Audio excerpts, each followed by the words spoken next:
to have you back on here on the Urban Debate. Viewers, now we are going to put the spotlight one more time on the political turmoil that's going on in Rajasthan.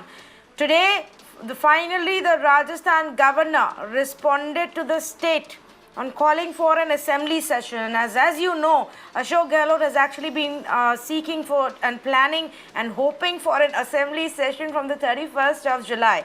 But as far as the governor is concerned, that's not going to happen. Now, he's not outright said no, because many experts say legally he cannot. He has to act on the advice and the recommendation of the state itself. But he has found another interesting way. Now, as per the governor's letter, he's asked the state to really look at the option of calling for a assembly session with a 21-day notice period, so that everybody gets the time to plan and attend this session. He's then also highlighted that these are unprecedented circumstances, the COVID scenario itself, and so the governor has to look at certain other angles as well. For example, what would be the arrangements to maintain social distancing in the assembly session, the fact that there will be 200 MLAs and over 1,000 other officials present in the assembly, the arrangements have to be made in advance, and these are the kind of things that he's asked the state to revert on. So it's not an outright no, but an assembly session can't be happening right away. So the simple question that I want to really ask is the governor now indulging in a delaying tactic? Is this on legally sound grounds?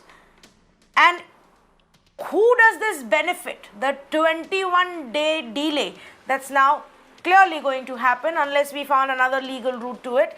Who does this benefit? So let's say good evening to an interesting set of panelists that we have. We have some politicians, but we also have legal experts here to help us understand what's happening. So we say good evening to Archana Sharma, leader of the Congress party, and Pankaj Joshi, leader of the BJP, former mayor of Jaipur. We also have Mr. Sanjay Hegde, senior advocate of the Supreme Court, and Mr. Arima Sundaram, senior advocate also of the Supreme Court. Mr. Sundaram, good evening. Let's begin with you. This is an interesting way when everybody was having a debate of, oh, why is the governor not responding? How can he say no? How can he sit on this request on the advice of the state? The governor here has come back and said, well, give a 21-day notice period, so they can't hold it immediately, but he doesn't even have to say no. Now, legally speaking, is this some good advice that's been given to him? Can this be challenged? Look, everything in India can be challenged. There's no doubt about that. But the fact of the matter is that I think this is very clever politicking done by the governor. There's no doubt about it. He has used the present pandemic to the advantage of what he wants to achieve. Can always claim that unprecedented circumstances called for his requiring enough time for the legislative for the Secretariat of the Legislative Assembly to get itself organized, to conduct a session. He can come up with any number of excuses for that. The fact of it is, we all know that it is politicking.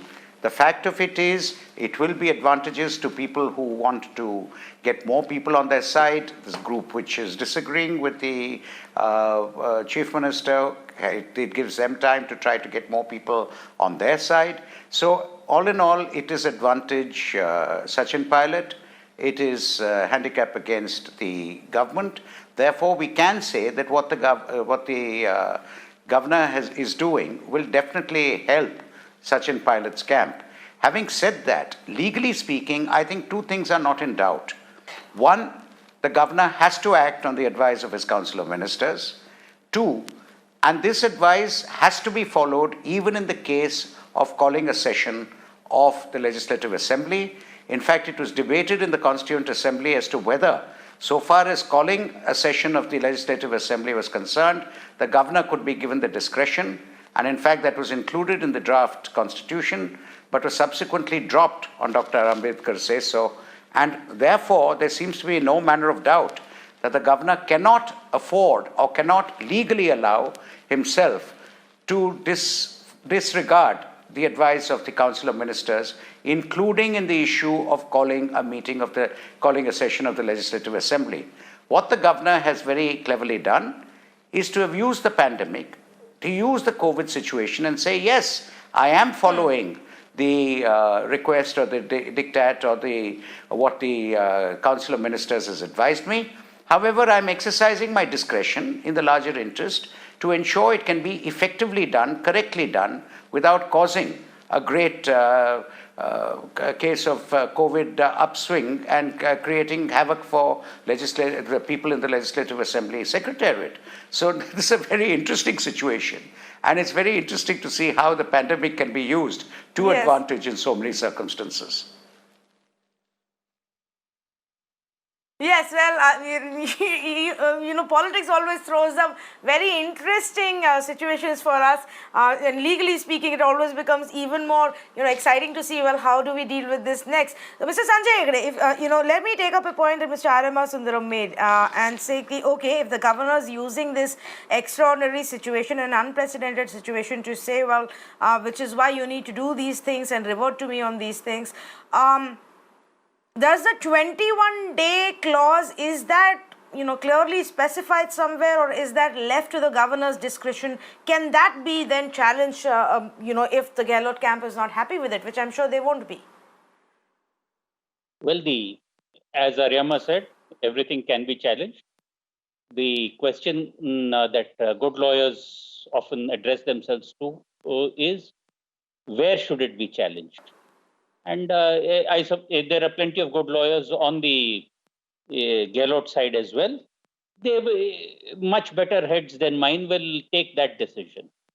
The point I would like to make is that the governor is not being clever. He is being clever by half. He is taking advantage of a pandemic situation very selectively. Does he know that after 21 days there will not be any pandemic?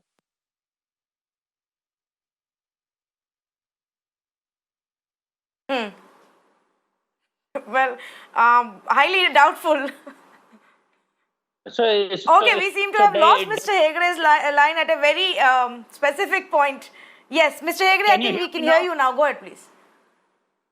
So, does the governor think that there will be any great change except the change in numbers? He's obviously politicking. And if a firm court were to hear this matter, they would possibly shorten the time for a floor test. They have done it earlier in the case of Karnataka and in several other cases. The Supreme Court is very unambiguous about this. The only way of checking the majority is on the floor of the House. It is the government's right to seek the confidence of the House. The government wants the House to be convened.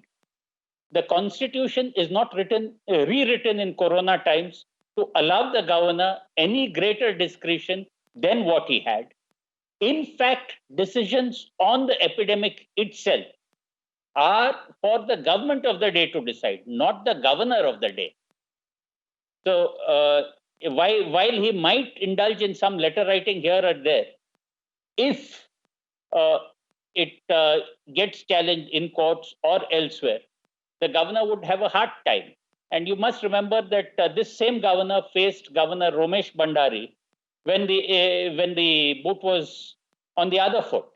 And he said a lot of things to Romesh Bandari at that point of time. Romesh Bandari, after that episode, had to leave Uttar Pradesh. That is constitutional history for you. Okay. I think Mr. Kalraj Mishra knows his history as well. Okay, point well taken. I do have one more, follow-up to this, but let me just bring in quickly our political representatives as well, and then I will go back to our legal experts. So what happens now, Archana Sharma? The governor says 21-day notice period should be given if you want to hold the assembly session. The situation clear. So it is very clear that so it's a constitutional position. So I cannot comment on what the governor has done. But I can say that behind this facade of propriety, there is a partisan intention, and that is very obvious, and that has been made clear by two legal experts. So now, when the majority government asked the governor to convene a session, then he's constitutionally bound to convene the session, order for the convening the session. But what happened is that he he asked the government several questions. He gave 2 notices, and then he wanted to confirm what will be the agenda. Agenda has to be decided by the Business Advisory Committee of the Legislative Assembly, as well as Speaker is, enshrined by the Constitution to perform their duty. So in this respect, I feel that what Mr. Sundaram was saying, that it's a delaying tactic, and it will help the dissidents or infidels who are rolling up in Haryana under the auspices of Haryana government, and it's a delaying tactic so that they don't get disqualified from the Legislative Assembly. So I think when it's a question of government versus governor, then it seems that governor has had every function according to what has been given or prescribed in the constitution, and that is that he is bound by the aid and advice of the cabinet, which forwards the intention of convening the session. But this was not adhered to by governor, and I think honorable governor himself, when he was in active politics, he did the same. He was, what Mr. Hegde was saying, that he himself sat on a dharna. I think it's disconnected. Yes, I know, Archana Sharma, we've lost the line with you, so you can't hear us, though we could very well hear your point so far, but we will get back to her. Let me also quickly bring in, our 4th panelist who hasn't spoken so far, Mr. Pankaj Joshi. Your response to what the Congress was saying? देखिए, ये जो बिल्कुल था, ये problem जो है session बुलाने की या नहीं बुलाने की नहीं थी. ये जो प्रॉब्लम थी, सबसे बड़ी प्रॉब्लम थी कि वेरी फर्स्ट डे जब से ये प्रॉब्लम हुई, आंतरिक कलह जब इनका पैदा हुआ, तो हमारे जो ऑनरेबल जो नेता प्रतिपक्ष हैं, उन्होंने उस दिन भी कहा था कि आप सेशन बुलाकर इसको खत्म कर सकते हैं, और उस टाइम भी यदि देते तो निश्चित रूप से आज तक ये टाइम पूरा हो चुका होता. लेकिन आप देखिए कि टाइम को जो स्पेंड कर रहे हैं वो तो कांग्रेस की नीति है कि पहले आप जाते हैं जो है स्पीकर के पास, स्पीकर जो है 3 डेज का नोटिस देते हैं, उसके बाद आप जाते हैं हाई कोर्ट, वो लोग जाते हैं हाई कोर्ट जाते हैं सुप्रीम कोर्ट से वापस ले लेते हैं. तो ये एक गेम प्लान जो है वो कांग्रेस ने कर रखा है, और ये गेम प्लान के उसमें जो है पूरी की पूरी प्रदेश की जनता जो है आज जो है वह सफर कर रही है. मैं एक पूछना चाहता हूं कि 9 तारीख से पहले जब ये शुरू हुआ था, उससे पहले पूरे राजस्थान में टोटल कोविड के केसेस 300 समथिंग थे. आज 1100 पर डे आ रहे हैं. आज आप देखिए कि ईच विलेज, ईच ढाणीज जो है वहां पर जो है कोविड पेशेंट्स आ रहे हैं, लेकिन कोविड पेशेंट को देखने के लिए कोई आदमी नहीं है. टोटल पूरी मशीनरी, गवर्नमेंट मशीनरी जो है वो एक होटल में ब्लॉक्ड है. और यदि आप कहते हैं कि हम कोरोना पे डिस्कस चाहते हैं, तो राजस्थान की जनता डिस्कशन नहीं चाहती, पहले जो है वो इलाज चाहती है कि आप जो है हमें इलाज मुहैया करा दीजिए, आप ऐसे डिसीजन ले लीजिए जिनसे कम से कम ये कोविड नहीं पैदा हो, लोगों की जो है जाने नहीं जाए. लेकिन आप देखिए पूरा का पूरा, यदि आप पूरा गवर्नमेंट के सैलरी देखेंगे तो केवल और केवल सीएमआर से फेयरमाउंट से सीएमआर तक जो है बना हुआ है. नहीं, आप सही कह रहे हैं, लेकिन वो ये बात तो चीफ मिनिस्टर गहलोत ने भी की है, और वो भी यही कहते हैं कि मैं चाहूँगा कि मैं पूरा समय और हमारे पूरे गवर्नमेंट मशीनरी कोविड में लगी रहे, लेकिन देखिए मुझे अपनी सरकार बचाने के लिए इतना सब करना पड़ रहा है. तो फिर हम क्यों नहीं जल्दी से असेंबली सेशन बुला के जल्दी से फ्लोर टेस्ट खत्म करके ये कहानी खत्म करते हैं? डीले तो सब जगह से हो रहा है, इंक्लूडिंग दिस जो आज डिसीजन हुआ. देखिए, मैं कह रहा हूं, उन्होंने बिल्कुल पूछा कि यदि इतनी अर्जेंसी है और ये कहते हैं कि हमें फ्लोर टेस्ट करना है, तो विद इन 24 आवर्स जो है बुला दिया जाएगा. लेकिन आपका उद्देश्य जो है, आपका ऑब्जेक्ट जो है वो कुछ और है. तो इसीलिए जब ये चीजें शंका पैदा होती है, मैं यदि आपको फोर्स है, खाली एक जो है आपको बुलाना है कि कोई डिस्कशन नहीं करना, कोई कुछ नहीं करना है, खाली आपको वोटिंग करानी है, तो राज्यसभा की वोटिंग हुई थी, फ्लोर टेस्ट कराना है, आप बोल दीजिए कि हाँ फ्लोर टेस्ट कराना है, तो फ्लोर टेस्ट की व्यवस्था कर दी जाएंगी. आप बोल दीजिए क्लियर कट कि हाँ फ्लोर टेस्ट कराना है, भाई कुछ नहीं करना है, हो जाएगा. एक लाइन का भेजिए, आप इमीडिएटली पास हो जाएगा, 24 आवर्स में हो जाएगा. Let me take that point back. Archana Sharma, I hope we have you back on the line, and you are making that point. Also respond to this, what the BJP is saying right now, कि ये तो आपको तभी clear कर देना चाहिए था, which is also there in the governor's letter, that you haven't said that you intend to call for a floor test, but I have seen it in the media reports that that's your plan, which has not been mentioned.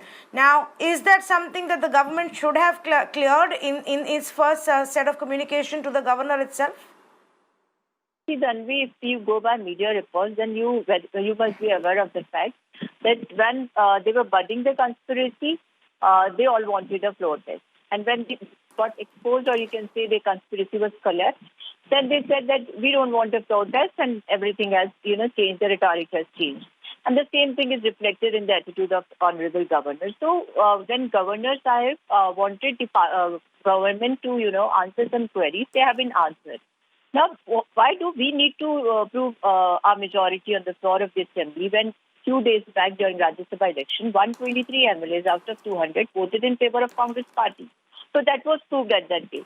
But I want to say that it is a fact that 19 MLAs, including Mr. Sachin Pilot, they are hiding in Haryana. And now this has been, exposed. The conspiracy has been exposed. The union minister was involved in horse trading, and so many things have come out in media. So Mr. Honorable Governor knows that. And 2 days back, Chief Minister along with 102 MLAs, they were at Governor House. So it has been, it's a sort of parade. And only a political party does that. It is not something new or unique. Now, they are making a non-issue out of an issue because they know that they cannot form a government. They have only 75 MLAs, and even if 19 MLAs of Congress, they come and join, first their membership will be gone, and they'll have to go for elections. So everything is now exposed. They took resort of the court. There also, I think, no decision will be made because the legal experts will explain that while a show cause notice is being issued by a Speaker of the House, it is within the counters of the Constitution, and he has all those, privileges to Constitution. He can ask any member that by your implicit or, explicit, it becomes obvious within House floor or outside the assembly. If you are doing something which is against your party, which gave you the symbol and you won on that symbol, then is it dissidence or it's simple dissent? He has the right to question all these things. And while they should have answered it, instead of answering and being present physically before Speaker, they resorted to court for redressal. So these are the things which I think are delaying tactics on the part of dissidents whom are being, protected, or you can say are being promoted by Bharatiya Janata Party. This is very obvious.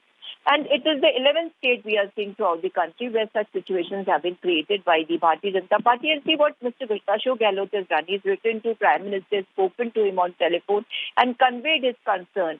And when he conveys his concern, the entire country is concerned because everyone knows that we have majority and Bharatiya Janata Party is trying to topple the government and trying to destabilize. So when Mr. Pankaj Joshi or any BJP person, he says that they are not working for COVID, and securing life of the people, they should know that it was Prime Minister who endorsed that the state of Rajasthan is working perfectly.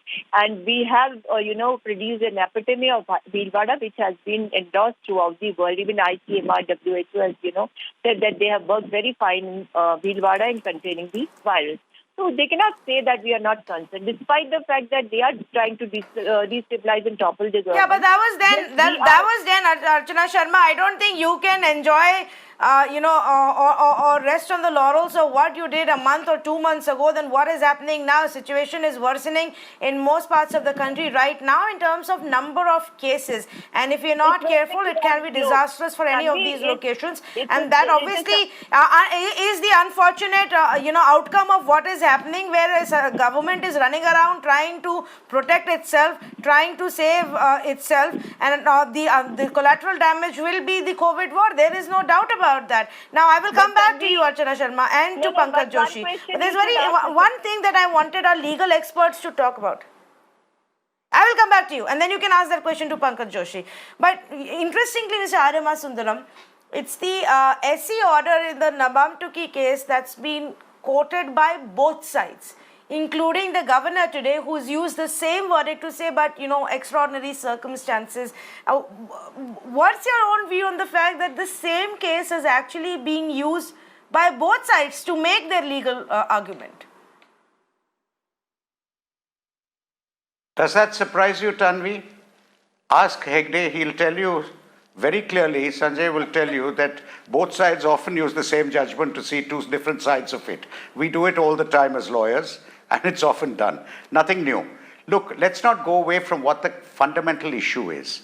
Point number one, the governor has to act on the advice of his Council of Ministers. Point number two, his duty to act includes calling a session of the Legislative Assembly. Point number three, governor does have a limited discretion to decide, perhaps in circumstances, as to how soon to call the meeting of the session of the Legislative Assembly. Now, this is where a masterstroke has been played, which we have to politically appreciate, whether you appreciate it otherwise or not, politically appreciate. The governor put a question straight out and said, is it because you want a floor test? Now, when no answer was forthcoming on that, the question of the urgency, because the government has to prove its majority, went away, and in all the cases you will see where the Supreme Court has interfered and had a shorter time for calling a session of the Legislative Assembly, have all been in cases of floor tests, and for a government which has to prove its strength on the floor of the House. Now the governor put that question straight out and says, is it for the purpose of a floor test? Now when that answer is not forthcoming, the governor then can sit back and say, well, if it's for a regular session of the Assembly, why can I not then look at these extraordinary circumstances of the pandemic and say that this is a good time to have, not a good time to call the Assembly session immediately, but it should be given a 21-day time to be called. Now that raises another question. On a question of whether the health situation is such that and how the health situation should be dealt with, whether there should be a lockdown, what are the kind of things should be done, is not the call of the governor. It's a call of the government. Now the government could equally turn around and say, excuse me, but if there's a pandemic with extraordinary circumstances owing to which an assembly should not meet, well, that's a decision for the government to take, not a decision for the governor to take. And this would be the counter argument put. So as you say, both sides will claim an extraordinary situation. Both sides will claim that that extraordinary situation, so far as the ruling party is concerned, is something which is in the control and should be controlled by the ruling party, not by the governor. It should be by the government of the day. So why is the governor going into that issue when the ruling party, when the government in control feels that it is not an undue risk which is being run and it is necessary for the assembly to sit? I mean, even today, many lawyers want the court to have personal hearings, and the court is deciding whether to do so or not and feels this is not the time. So equally, the government of Rajasthan may say the pandemic situation is not that bad that the Legislative Assembly should not sit because it's important for the welfare of the state, for the welfare of the administration of the state, that the Legislative Assembly is convened. On the other hand, the governor's using this extraordinary situation to say, well, very well, convene it. But I don't think you should convene it for 21 days because you should make sufficient arrangements to safeguard the welfare, the health of the members of the Secretariat of the Assembly and for our legislators to come. Whichever way you look at it, there is politics at play. Okay. There is politics at play, and I think the governor's masterstroke was to turn around and say, is there an urgency? Is it because you doubt your majority in the House and you want to prove it? Now, if the government had turned around and said, yes, that is the reason, then it would have taken a totally different turn, and we never know what would have followed then. And our whole discussion today would be different. And the discussion would be, when it's important to have a floor test to see whether the government will stand or not, then isn't it a thing where it should be convened urgently? And in that case, hasn't the Supreme Court often cut down the time given by the governor and said, no, 7 days is too long, have it in 48 hours or urgently. But that situation has not arisen here now because of the governor's clever question and the diplomatic non-reply by the Congress. So has the governor's masterstroke now kind of pushed the Congress party in a corner now, Mr. Hegde? What Mr. Sundaram just explained, does this become problematic for them, or can they now still turn around and say, no, okay, we want a floor test? call for it now? I can't predict what the Congress party will do, and I don't know why they have not said we want a floor test. But I'm rather wary of using the word masterstroke. It's been my experience that whenever somebody says masterstroke, things end up in some other mess altogether. So here, the Congress could very well. The Congress could very well say, these are COVID concerns. Okay, we need not assemble within the assembly hall in the assembly premises. We could have an open air assembly somewhere in the Savai Mansingh Stadium or in an open atmosphere. It's not as if assembly sessions have to be confined to one assembly hall alone. I know in the state of Karnataka that we have special assembly sessions in Belgaum as well. There are if the COVID is the only excuse, you can have a socially distanced assembly sitting at any place which is reasonably open. So it's only a question of some acoustics and some mics. If you want to solve problems, they can all be solved administratively. If, on the other hand, you propose a problem for every solution, then that is where legal issues will come in, and the constitution can't be worked. I am often drawn to what Dr. Ambedkar said. He said that a constitution is as good or bad as the men who work and women who work it.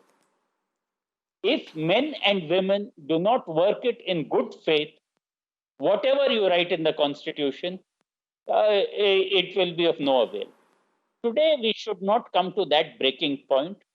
The governor has a very limited role as the first citizen of a state. He is bound by aid and advice of the government. If the government has not lost its majority on the floor of the assembly, he is even more bound. And the presence of a corona pandemic does not in any way increase the governor's powers. I think the best way is for the Congress to say we want an assembly. We may have a floor test, but that decision we will take once the assembly is convened. Okay, let me actually take that point. Thank you so much, Mr. Hegde, Mr. Sundaram, to even raise that. Archana Sharma, why is the Congress tiptoeing around this whole issue of floor test? If that's the intention, why haven't you been clear enough to the governor? I'll again ask you that question. See, Tanvi, we are in majority, we have no doubt. And the opposition party, they know that we are in majority, so they are not asking for floor test. The opposition leader, when asked by the media, he said that no, we are not asking for floor test. But they are confused actually. Their president, the state president, he often, when he addresses media, he often says that the government has lost the majority. And when he says so, and media asks that you are asking for floor test, and he denies. So the confused Bharatiya Janata Party is in fact trying to portray that we have lost majority, and they know that we are in majority. We have 102. With us, and that the endorsement letter by all the legislative members have been given to governor. So the honorable governor knows that. But why is he acting in such a way? I am really surprised, because when he was in active politics, he knew that this is not the way to deal with a full mandated government by the people of the state. So I think he's under some pressure, and when such pressure is there, we understand the pressure is from where. So when these people who represent Bharatiya Janata Party, they know that they have conspired and they have failed. And now since they have failed, so they are resorting to tactics which can delay those people who have actually hatched conspiracy with them, those officials who are hiding in Haryana. These are delaying tactics by which their membership can be, received. So this is what is behind the scenes. And then government says that this is pandemic, and during the instant crisis, if a new crisis is being generated by BJP, and even those people who are who actually won on our symbol and now they are trying to topple the government. No, so what I'm trying to understand is it's not BJP is not asking for the assembly session. You are. and your chief minister in the government, your party is. Now, what else are you asking for the assembly session if not for the floor test? Nobody's going to buy the argument of we just want to discuss the COVID situation. No. We are not saying that it's only COVID situation. Many discussions have to be made. We have to take into confidence all the members of the Legislative Assembly. We need to discuss. We need to make policies. Then those policies have to be transferred to administrative officers for governance. So these people are trying to create confusion throughout the state, and as well as they are trying to topple in a sense by harassing a conspiracy. So it's good that we prove our viability of continuing as a government, and no other place is best than the floor of the assembly. So let us do it. We say it because we want to prove that also, as well as we want to conduct our business. And after that business, the governance can go on. But these people, they don't want governance. They don't want to help during the crisis. They just want to topple the government to fulfill their petty political interests. So this will not be, they cannot do that. And because they are helpless in this case, so they are conspiring throughout, every aspect that can help in delaying this session. So I think these questions should be asked to Bharatiya Janata Party. Okay, let me ask Pankaj Joshi to respond to that. Yes, Mr. Joshi. देखिए, पहली बात यह है कि hijack of the Bharatiya Janata party, मैं ये कह रहा हूं हाईजैक होने के बाद क्या देश के लिए जो नागरिक है, एक नागरिक के लिए बाकी लोगों के लिए कोई स्पेशल नियम है क्या, या कोई अलग न्यायालय बनाए गए हैं क्या स्पेशल कोर्ट में, कहीं एफआईआर लॉन्च हुई क्या? चलो एफआईआर नहीं कराई आपने, माननीय कोर्ट के सामने 156 में गए क्या कि भाई हमारे विधायक हाईजैक कर लिए गए हैं, हमारे लोगों को जो है ये भारतीय जनता पार्टी लेके गए हैं? ये केवल और केवल जो है एक दिखावा मात्र है कि जब भी चीजें रिटर्न के लिए आती है तो आप पीछे हट जाते हैं, और जब वर्बली होती है तो माइक के सामने आकर के आप जो है लोगों को जो है एक तरीके से गुमराह करने की बात करते हैं। अभी जो बात थी मैंने पहले भी कहा कि आज यदि आप चलो ठीक है जो है फ्लोर पे जो है डिस्कशन करना चाहते हैं, फ्लोर पे आना चाहते हैं, मुझे बताइए कि एक जो विधायक है उसको अपने क्षेत्र में गए 20 दिन हो गए हैं, सीएससी में कंपाउंडर है कि नहीं है, सीएससी में डॉक्टर है कि नहीं है, सीएससी में नर्सिंग स्टाफ है कि नहीं है, वहां का कोविड सेंटर चल रहा है कि नहीं चल रहा, वहां पर लोगों को फूड फैसिलिटी मिल रही है कि नहीं मिल रही, वहां पर वाटर सप्लाई की क्या पोजीशन है, मतलब आप देखिए कि वो जो है बैठ करके एक भी जो है जनप्रतिनिधि जो है पब्लिक रिप्रेजेंटेटिव है वो अपने क्षेत्र में नहीं जा रहे हैं। यहां तक कि आज एक सीनियर पब्लिक रिप्रेजेंटेटिव जो है कांग्रेस के, उन्होंने ये कहा कि हमें अपने एरिया में जो है लोगों से डर है कि वहां हम जो है कुछ लठैत और कुछ जो एंटी सोशलिस्ट हैं वो लोग जो हैं। अब आप मुझे बताइए कि ये जो एंटी सोशलिस्ट लोगों की जो बात करते हैं कि साहब वहां इसलिए नहीं जा रहे हैं, तो मुझे बताइए कि इसकी ड्यूटी किसके पास है? गवर्नर साहब के पास ड्यूटी है या सरकार के पास ड्यूटी है? तो यदि इन चीजों के जो है स्टेटमेंट्स आ रहे हैं ये अपने आप में जो है एक तरीके से विरोधाभासी हैं। इसी कारण से लगातार जो है पूरी जनता जो है प्रदेश की देख रही है कि आपके स्टेटमेंट कैसे कैसे तरीके के आ रहे हैं कि आप केवल और केवल एक गवर्नमेंट को बचाने के लिए, चाहे वो कैसा भी तरीका हो, चाहे वो अपने ब्यूरोक्रेट से आपको जो है डराने का मामला हो, चाहे स्पीकर के थ्रू जो है नोटिस देने का मामला हो, चाहे हाई कोर्ट से मामला हो, चाहे ऑनरेबल सुप्रीम कोर्ट से मामला हो, और चाहे गवर्नर से हो। गवर्नर के बाद आपने कहा कि यदि यहां से भी सरकार नहीं बचेगी तो हम जो है प्राइम मिनिस्टर तक जाएंगे, हम जो है राष्ट्रपति तक जाएंगे, लेकिन जनता के लिए हम कुछ नहीं करेंगे, केवल और केवल हम सत्ता के लिए जो है ये संघर्ष करते रहेंगे। जबकि कोई नहीं पूछ रहा इनसे, किसी ने नहीं कहा कि आपको किसी ने रोका हो कि आप सेक्रेटरीट मत जाइए, आप जो है आपके जनप्रतिनिधि हॉस्पिटल नहीं जाए। मैं कह रहा हूं आप जाइए ना, बुला लीजिए सेशन 7 दिन बाद, आप इनको छोड़ करके अपने अपने क्षेत्रों में भेजिए और आने दीजिए मैटर्स, क्या क्या मैटर्स आते हैं। मैं कह रहा हूं क्लियर हो जाएगा, सब कुछ सामने आ जाएगा।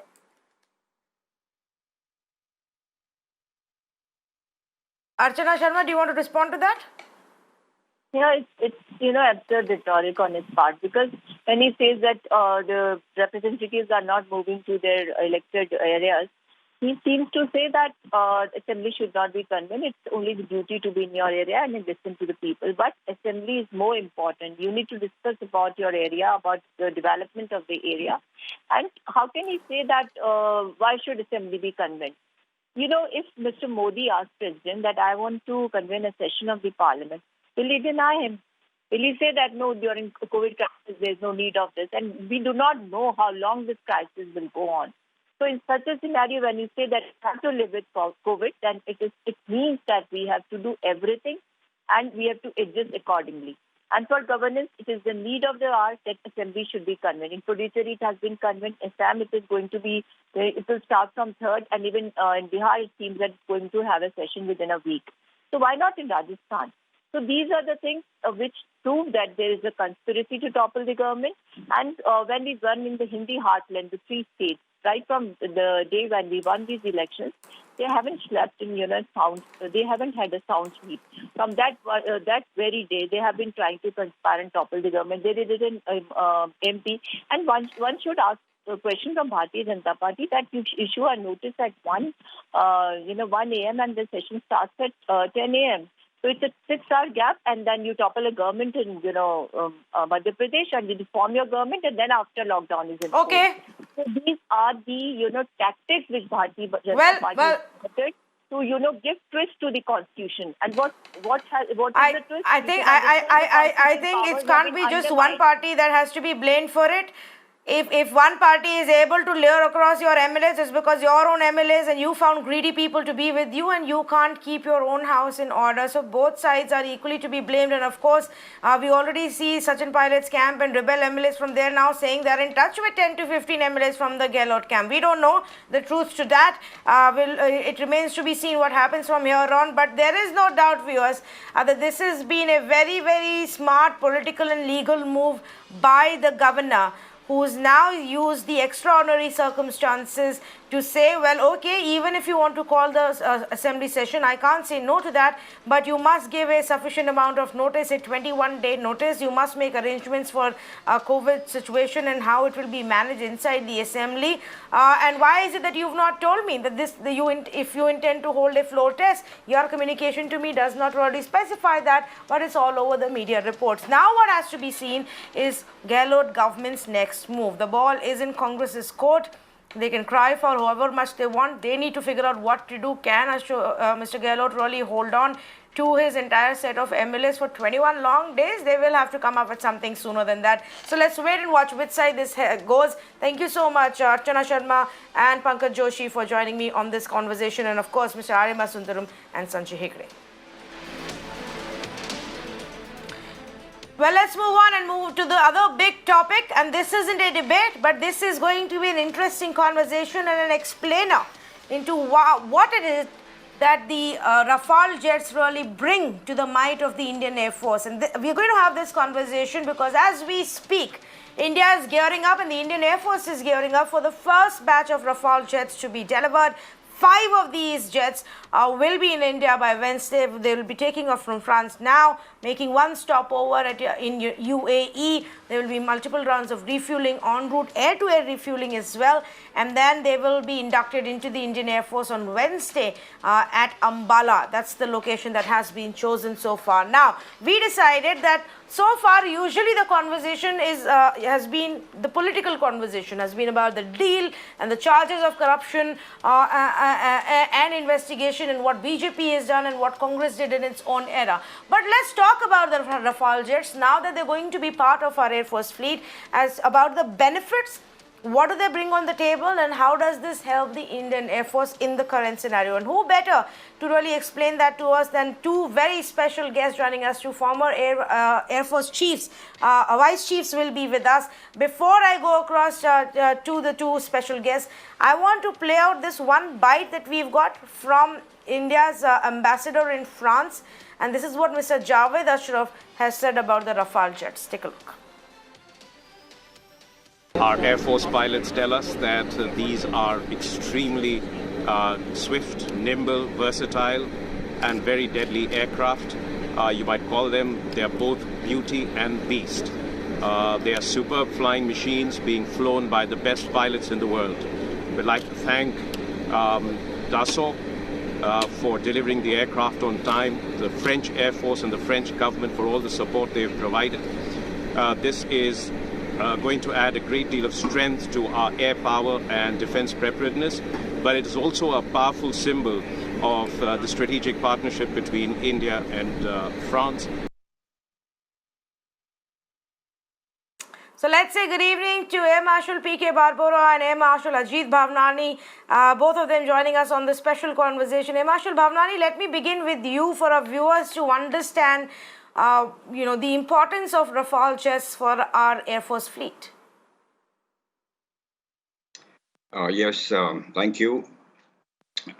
We've all heard a lot about the Rafale. I think the nation has been given enough information, but I'd like to just highlight some of the very, very important features about this aeroplane, which makes it really one of the leading high-tech fighter jets of the world today.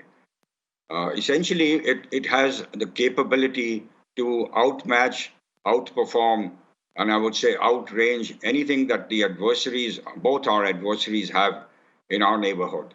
And that itself brings it to a level where, at a strategic level, it's a fighter jet which can provide a capability of deterrence, a high deterrence value, which ensures that the adversary thinks not twice but many times before he decides to mess around with us or push us over. I think that's the main point which an armed forces of the nation requires, that the mindset of the adversary is convinced that he cannot mess around with us. And I can tell you, air power plays a very important role in the capability, in the military capability of a nation. And with the Rafale coming in, it adds a certain value which I would say is unheard of at this point in time. The aircraft capability is very, very deadly, I would say. It carries a deadly punch with it, whether it's in the air superiority, air dominance role, whether it's in the ground attack role, or whether it's in the electronic warfare role. It can actually perform every role that modern fighter needs to perform, and it performs in a very exceptional manner.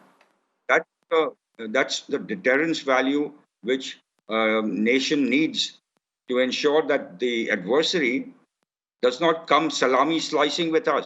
It cannot afford to push us over. And that's at the strategic level. At the tactical level, let me say that the value which the Rafale brings in provides a capability which is I would say, of a very, very high nature because of its modern avionics, modern electronics, modern weapon systems, all cutting-edge technology. So it can actually perform the air dominance role, the air superiority role. In other words, we're talking about combat capability between two adversaries in the air. It can perform air-to-ground roles where you can actually fire with high degrees of precision into enemy territory at ranges up to 300 kilometers, and also getting closer to about 70 to 80 kilometers. It has a very, very high capability in that sense.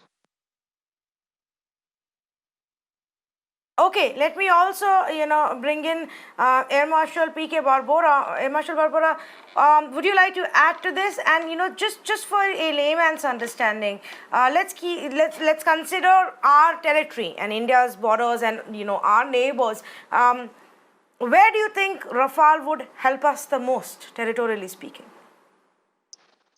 Firstly, my salam to a very good friend of mine, a senior, Air Marshal Bhavnani. We've been together since 1970 for the matter.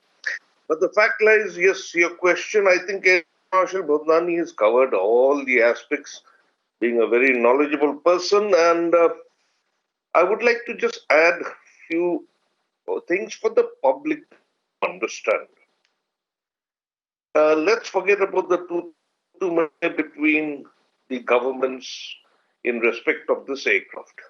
I was in the chair as a vice chief when we carried out the trials on 6 aircraft for the choice of the MMRCA. I can tell you that was the best of trials that the world has ever done. And India provided the platform for these 6 aircraft to perform, and may the best win was the Kahani. And And in these trials, they were so very stringent, our people were so very stringent, I can't explain to you because it's more of a technical issues also. But Rafale and the Typhoon came up to the standards. However, for reasons, uh, many reasons, the Rafale maybe just came up to be 1 inch better. Right, the Rafale, as Marshal Bhavnani has said, is of a 4.5 generation plus aircraft, which technologically is very superior at this moment in respect of the weapon systems that it can carry, the radar it has, the electronic countermeasures that it has, and the overall swing roll capability of the aircraft. Weapons, I will not go into details there in the open space, and one can go through them. But like Air Marshal Bhavnani said very categorically, that I don't have to see the enemy anymore. I don't have to pick up a target on the ground anymore. It is all going to be done by visual, beyond visual range capabilities, giving itself protection capability where the confidence of the pilots will go up phenomenally. In respect to comparative aircraft in the neighborhood, I don't see any other aircraft really with capability. But where India had wanted 126 aircraft, unfortunately, we had to come down to 36 aircraft because of compulsions of the money constraints, whatever it is. And also the push by the government for indigenization. Yes, it's all very fine indigenization, Yes. and we must support it. Play, it will take time. It will. Now, the Air question is Marshal asked Balpur, I'm sorry to interrupt, but we are getting a very patchy audio from your end, and it's becoming increasingly difficult to understand. We'll try and fix that. My apologies for that. Meanwhile, let me go back to Air Marshal Bhavnani. Marshal Bhavnani, what happens next? And if I am not mistaken, you were actually the first squadron commander when Mirage 2000 fighter jets were brought in and inducted. Once the jets are inducted into the fleet, what happens next? Share some of your experience with us. Well, that's been about 35 years ago in 1985 when we brought in the Mirages. And actually, if you go back in time, Mirage was one step below the Rafale. Actually, the Rafale is a derivative of the Mirage. It's got 4 planes and it's got much more advanced avionics, much more advanced weapon systems. But the fact is that the Mirage, when it came into India, it actually brought about a complete change in the concepts of air warfare for us. And we were able to develop new tactics, new ways, new logistics operations, new maintenance operations, because that's what this aircraft was capable of doing. We found that no more did we have to really get into a situation where we were like in the Korean War in the 50s and the 60s and in the 1965 war and the 1971 war, the way the Nats shot down so many sabers. It was all in close visual fighting. Now with the BVR missile, that is the Beyond Visual Range Missile, which the Mirage 2000 introduced, there was a complete change, a sea change in the air environment in the way air power was to be utilized. And that's how the situation, the environment changed in our neighborhood. Of course, the Pakistanis had the F-16s, but our counters were so strong that they didn't ever try to mess around with us. If you remember in 1999, when the Kargil War broke out, they once again tried to enter into our territory and settle down in high spots in the hills and mountains areas. But we were able to get them out. And how did we get them out? the Tiger Hill strike by the Mirage 2000 laser-guided weapon by Squadron Leader Nambiar in those days was the turning point of the war. And then the attack on the Manto Dalo maintenance camp, logistics camp of the Pakistani army turned the tide totally, and the Pakistanis had to withdraw. So that's the capability which I would say the Mirage was capable of doing. And even in the Balakot strike, it was the Mirage 2000 which was utilized. It still is a very potent force, and now it's being upgraded. But what I'm trying to allude to is the fact that now with the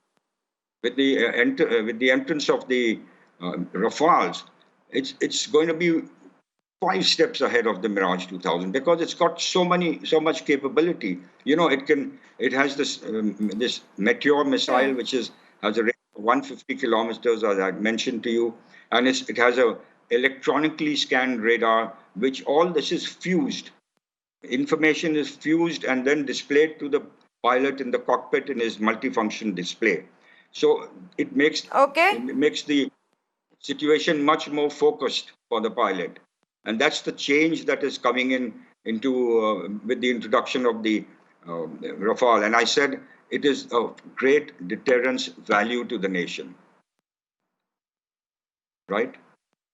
Yeah, I hope that's what it is, a great deterrence value to the nation, and of course, while the Air Force will be extremely proud to have it in its fleet, I hope we never actually come to a situation where we have to use it. But how do we go about preparing, and how do we go about training our pilots? Air Marshal Barbera, this is an extremely sophisticated jet with so many special features, and a lot of it both of you have spoken about.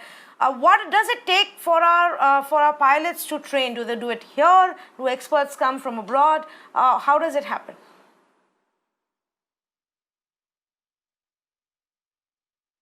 Look, at this moment, let's be very honest, it's not going to be the human being which is going to be the man who controls everything in an air environment anymore in a warlike scenario. It is technology which is moving so fast ahead that technology is the one which will bring in the results that we look for. Now, as far again, the idea of the people, and more so the media which is talking about it, is that, the Rafales have come, 5 Rafales have come. They will immediately bring in some changes in the thinking of what is happening in Ladakh and maybe in the east. Please understand, you yourself said it, Tanvi, and I'm saying it, and Air Marshal Bhavnani will agree with me. With this kind of technology, although our boys have been trained in France to a limited extent, it will take us, if in a very urgent situation we want the Rafale, where if the weapons are available, I would say in a very urgent case, minimum 3 months. If not such an urgent case, but expeditiously wanted 6 months. But to be very confident of what we want to do with this aircraft and how our pilots will perform, or our technicians will perform, and all the systems of the aircraft, in my personal opinion, I'm sure Air Marshal, because he brought in the Mirages, I was there in the Jaguars those days. Oh, by the way, coincidentally, today when the aircraft Rafale took from France, today we had landed the first 2 Jaguars in Ambala 41 years ago. And while forming the squadrons, we realized that it's not a thing to train and perform to the best of ability at all times. It will take us time, maybe 1.5 years before we are very confident that we can achieve any task within the gambit of the Rafale can be performed. So let our public please not get panicky. We got assets already, more than adequate assets at this moment of time to look into the current situation in the Ladakh area, or even if it's northeast, or even if our good friends Pakistanis want to get a bloody nose, They are more than welcome. Indian Air Force assures the nation Okay. everyone can have a good sleep. We will look after them. On that encouraging note, Air Marshal Barbora, on that very encouraging note, thank you to you and thank you to Air Marshal Bhavnani for joining us and helping our viewers really understand the benefits and the advantages that Rafale jets bring for our soldiers and for our Air Force fleet. Thank you so much for joining us on this conversation.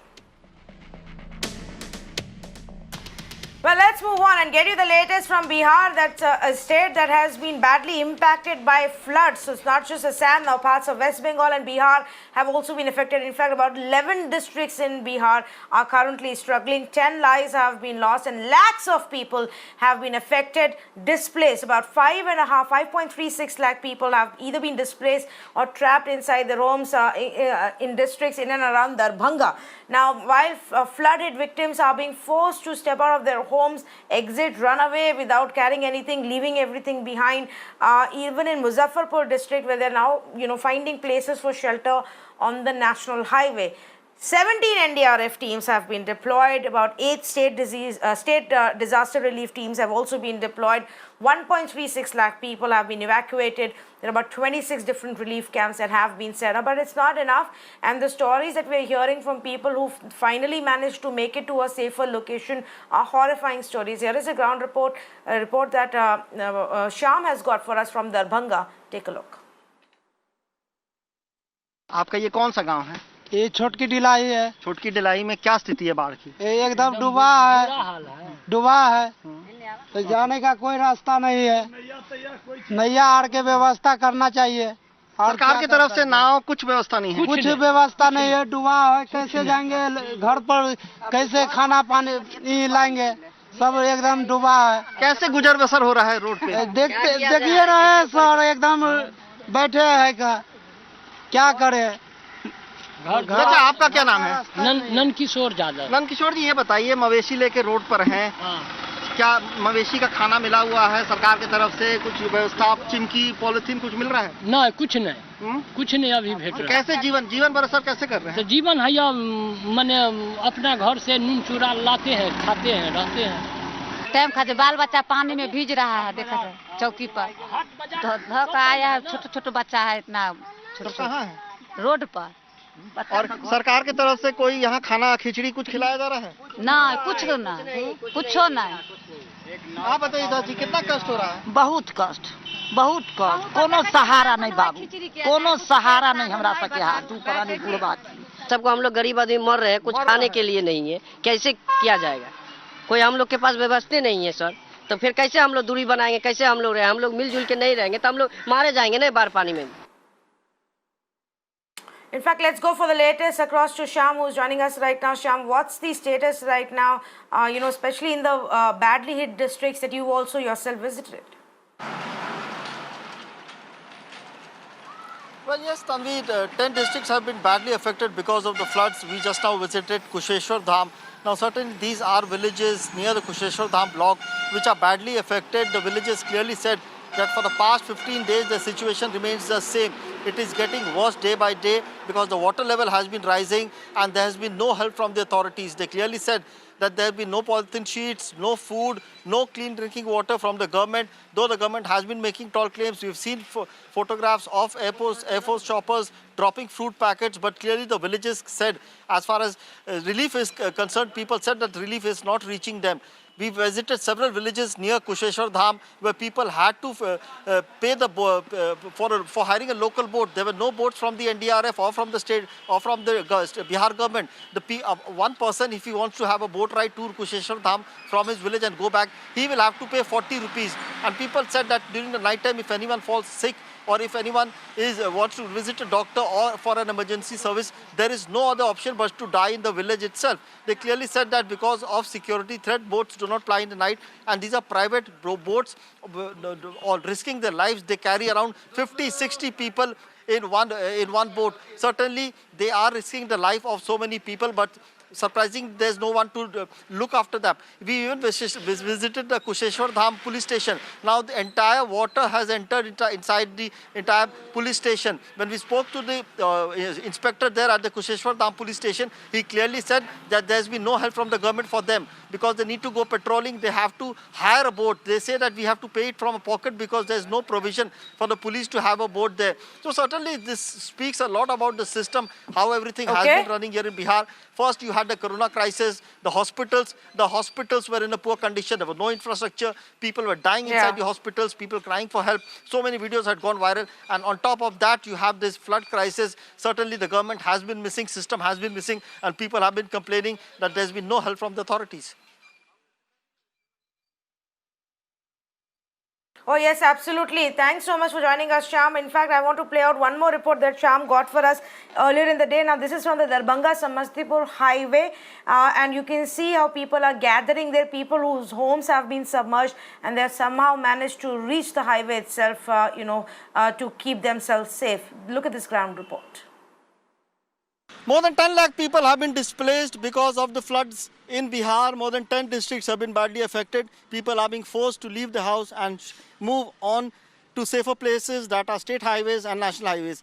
As we have been bringing you ground reports, this is the Darbhanga Samastipur state highway, and we can clearly show you visuals of how people have come to safer place on state highways, blocking the entire one stretch of the road with the cattle, with whatever belongings they have. Now, people have been complaining that most of the belongings are either in the houses with a completely submerged in water, everything destroyed. They have lost whatever they had. And they said that this is not a new thing for them. This has been a regular phenomenon, but certainly there has been no help from the government. As we bring you visuals, this is a family who have left the house because the water has entered the village. The houses have been completely damaged. Now with the cattle, they have shifted to this place. We will try and talk to them as to what help they have been getting, what is the government doing. ये बताइएगा, क्या नाम है आपका? हमारा नाम पप्पू यादव है। पप्पू जी, ये बताइए, आपका ये कौन सा गांव है? ये छोटकी डिलाई है। छोटकी डिलाई में क्या स्थिति है बाढ़ की? ये एकदम डूबा है। तो जाने का कोई रास्ता नहीं है। नैया आड़ के व्यवस्था करना चाहिए। सरकार की तरफ से नाव कुछ व्यवस्था नहीं है, कुछ व्यवस्था नहीं है, डूबा है। कैसे जाएंगे घर पर, कैसे खाना पानी लाएंगे? ये मवेशी लेके रोड पर हैं, क्या मवेशी का खाना मिला हुआ है सरकार की तरफ से? कुछ व्यवस्था, चिमकी, पॉलिथीन कुछ मिल रहा है? नहीं, कुछ नहीं, कुछ नहीं अभी भेट रहा। कैसे जीवन बसर कैसे कर रहे हैं? तो जीवन है मैंने अपना घर से नून चूरा लाते हैं, खाते हैं, रहते हैं। आखिर कितने दिन तक ऐसे रहिएगा? अब जितना दिन ये कमला महारानी रहेगा जितना दिन मवेशी के लौका है, वो बुरेगा, हम बुरेंगे, मरेंगे।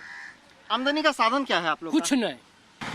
कैसे खाना खिलाए? एक सांझ करे छी, दुनू टाइम खा, बाल बच्चा पानी में भीज रहा है, देखा चौकी पर धक आया है, छोटे छोटे बच्चा है, इतना छोटा रोड पर। और सरकार की तरफ से कोई यहाँ खाना, खिचड़ी कुछ खिलाया जा रहा है? नहीं, कुछ नहीं। आप बताइए चाची, कितना कष्ट हो रहा है? बहुत कष्ट, कोनो सहारा नहीं बाबू। Moving on, grand preparations are underway in Ayodhya for the Ram Mandir Bhumi Pujan, which is now being planned for 5th of August, and of course it's going to be a grand ceremony. Prime Minister Modi himself will be present there. Our reporters are already there on ground bringing us updates on how the preparations are going on. Now, here is a very interesting story. It's about a family of tailors who for 4 generations have been part of stitching clothes there for the deity, for Ram Lalla, and that's what they're doing this time as well. Just look at this interaction that Siddhant had with this family of tailors, very busy now preparing clothes for the deity. We are in holy town of Ayodhya, and everyone is interested to know that how preparations are going on in Ayodhya as far as 5th of August is concerned, when Prime Minister will be in Ayodhya for the Bhumi Pujan. Times Now is getting you the ground report and each and every minute details related to Ram Lalla, Ram Janmbhoomi, and the preparation works that are being carried out by the district administration and the trust. Right now I am at a tailor shop. This is one of the prominent tailor shops in Ayodhya, and the owners of this shop have been in business of tailoring from 4 generations. Now they have been stitching clothes of Ram Lalla from 4 generations, and right now I'm being joined by Shankar Lal ji. Shankar Lal ji is stitching clothes of Ram Lalla. You can see this is a green attire which is being stitched for Ram Lalla at this point in time. His father, his great grandfather were also stitching clothes for Thakur Sahab, for Ram ji. We'll speak to Shankar Lal ji. Shankar Lal ji, ये बताइए, 4 पीढ़ियों से आपका परिवार ठाकुर साहब के कपड़े बनाता है, उनके वस्त्र बनाता है.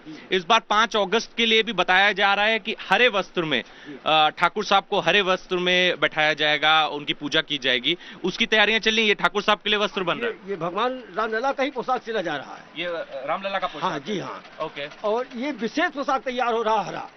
इसमें 9 रंग जड़ित इसमें लगाया जाएगा. हाँ. यानी विशेष पोशाक ये रहेगा. इनमें नक्षत्र के हिसाब से वो सब रतन लगाएगा. 9 रतन लगेगा. ये 9 रत्न लगेगा. हाँ, ये 9 रत्न चांदी के तार से जड़ा जाएगा. अच्छा. और यानी विशेष से विशेष बढ़िया से बढ़िया पोशाक तैयार किया जाएगा रामलला के. हाँ. अच्छा. और उसके साथ साथ जो और मूर्तियां और आइडल्स हैं उनके लिए भी आप ही कपड़े सिलते हैं? हाँ, वहाँ तो 4 भाई हैं. हाँ. हनुमान जी हैं. हाँ. राम, लक्ष्मण, भरत, शत्रुघ्न. हाँ. उस सबके लिए एक ही ड्रेस, एक ही रंग का कपड़ा. हरे रंग का. हाँ. अच्छा, हरे रंग का वस्त्र सिलने के पीछे क्या कहानी है? क्योंकि कई बार मैंने भी सुना है कि हरे रंग का वस्त्र रामलला पहनेंगे, तो इसके पीछे की क्या कहानी है? ये दिन के हिसाब से कपड़ा बनता है बाबूजी. अच्छा. जैसे सोमवार को सफेद कपड़ा धारण होता है, मंगलवार को लाल धारण होता है. हाँ. और बुधवार को हरा पड़ रहा, बुधवार पड़ रहा है. इसलिए हरा धारण होगा. हाँ. और गुरुवार को पीला धारण होता है. 5 तारीख को कौन सा? ये बुधवार पड़ रहा है, तो इसलिए हरा कपड़ा. हाँ, इसलिए हरा कपड़ा बन रहा है.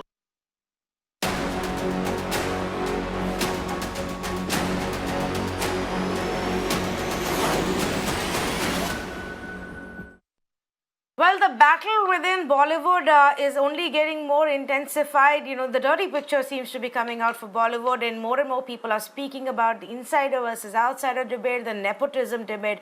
And one of the biggest voices that has actually spoken up over the weekend has been that of Oscar winner A.R. Rahman. Now, in an exclusive conversation with Video Mirchi, A.R. Rahman actually first opened up about what he thought and the way things function within Bollywood, and how he had been a victim of that as well. Listen in.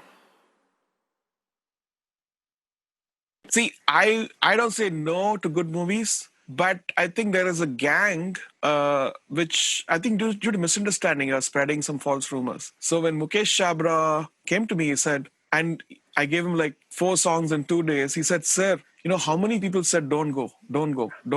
And they told me stories after stories." I said, yeah, okay, now I understood why I'm doing less and why the good movies are not coming and I'm doing dark movies, because I think there's a whole gang working against it. And without them knowing that they're doing harm, that people are expecting me to do stuff, but there's another gang of people preventing that to happen. It's fine. I always believe in destiny. I believe in every rizq comes from God. So I'm taking my own movie. I'm doing other stuff. But all of you are welcome. You take great, beautiful movies. You're welcome to come and approach. Thank you. And the debate goes on. But I'm completely out of time tonight here on The Urban Debate. So thank you for joining us.